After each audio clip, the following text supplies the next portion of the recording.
புத்தளத்தில் காட்டு யானை ஒன்று நேற்று சரக்கு ரயிலில் மோதி உயிரிழந்துள்ளது.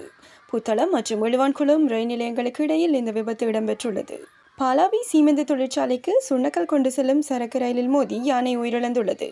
ரயில் தண்டவாளத்தில் படுத்திருந்த நிலையில் 30 வயது நிரம்பிய ஆண் யானை ஒன்றே உயிரிழந்துள்ளதாக வன ஜீவராசிகள் திணைக்கள அதிகாரிகள் தெரிவித்துள்ளனர். இதனிடையே புத்தளம் மற்றும் எழுவான்குளம் ரயில் பாதை பாலாவி சீமெந்து தொழிற்சாலைக்கு சுண்ணக்கல் கொண்டு செல்வதற்காக மாத்திரம் பயன்படுத்தப்படுவதாக ரயில்வே அதிகாரிகள் தெரிவித்துள்ளனர்.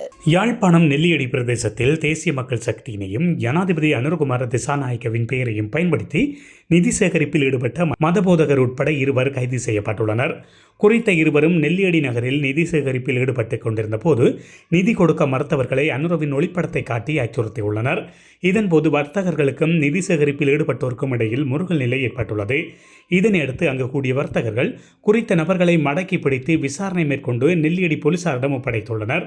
போலீஸ் நிலையத்தில் வைத்து விசாரணைகளை மேற்கொண்ட போலீசார் குறித்த நபர்களை கடுமையாக எச்சரிக்கை செய்த பின்னர் விடுவித்தனர்.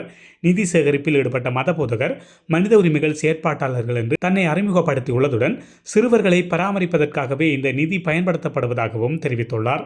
குறித்த மதபோதகர் கடந்த காலங்களில் தேசிய மக்கள் சக்தியின் பிரச்சார மேடைகளில் ஆசியுரைகளை கூறி தேசிய மக்கள் சக்திக்கு ஆதரவு கோரி வந்தவர் என்பதும் குறிப்பிடத்தக்கதாகும். அயல் வீட்டாரை தாக்கி காயப்படுத்திய சம்பவம் தொடர்பாக கைது செய்யப்பட்ட ரஷ்யாவிற்கான முன்னாள் இலங்கை தூதுவர் உதயங்க வீரதுங்க எதிர்வரும் 17ஆம் தேதி வரை விளக்கமறியலில் வைக்கப்பட்டுள்ளார்.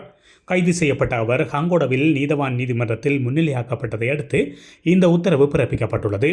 இந்த தாக்குதல் சம்பவம் தொடர்பில் நேற்றைய தினம் மிரிகான போலீசாரிடம் முறைப்பாடு மேற்கொள்ளப்பட்டது.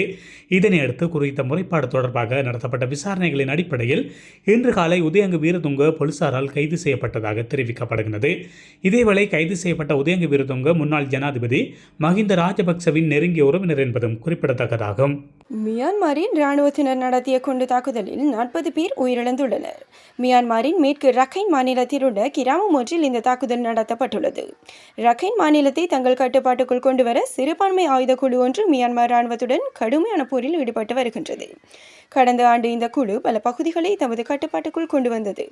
இந்த கிராமத்தில் மியான்மர் இராணுவ விமானம் வெடிகுண்டு தாக்குதல் நடத்தியதாக சிறுபான்மை ஆயுத குழுவின் பேச்சாளர் ஒருவரை மேற்கோள் காட்டி சர்வதேச ஊடகங்கள் செய்தி வெளியிட்டுள்ளன. அதனைத் தொடர்ந்து ஏற்பட்ட தீயில் 500க்கும் மேற்பட்ட வீடுகள் சேதமுற்றன. முதற்கட்ட அறிக்கைகளின்படி அப்பாவி மக்களின் 40 பேர் உயிரிழந்ததுடன் 20 பேர் காயமடைந்துள்ளனர். இதுபோன்ற செய்திகளை உடனுக்குடன் தெரிந்து கொள்ள மீரா தமிழ் சேனலை சப்ஸ்கிரைப் செய்து இணைந்தீர்கள்.